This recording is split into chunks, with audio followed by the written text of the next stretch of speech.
Nellore rural నియోజకవర్గంలో అక్రమంగా ఇసుక గ్రావెల్ తవ్వకాలు చేసి రవాణా చేస్తే కఠిన చర్యలు తీసుకుంటామని నెల్లూరు రూరల్ ఎమ్మెల్యే కోటంరెడ్డి శ్రీధర్ రెడ్డి హెచ్చరించారు. ఈ మేరకు ఆయన అక్రమ తవ్వకాలపై కన్నెర్ర చేశారు. నెల్లూరు రూరల్ గ్రామాల్లో ఎక్కడ కూడా గ్రావెల్ ఇసుక తవ్వకాలు ఉండకూడదని అన్నారు.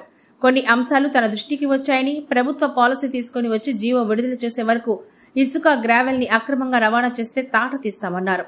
దీనికి సంబంధించి ఇప్పటికే పోలీస్, మైనింగ్ అధికారులకు స్పష్టమైన ఆదేశాలు కూడా జారీ చేశామన్నారు. అక్రమ రవాణాను ఎక్కడైనా అధికార పార్టీ నేతలు ఒకరిద్దరు ప్రోత్సహిస్తే అందుకు మూల్యం చెల్లించుకోవాల్సి వస్తుందని, దీన్ని ఎట్టి పరిస్థితుల్లోనూ సహించమని అన్నారు.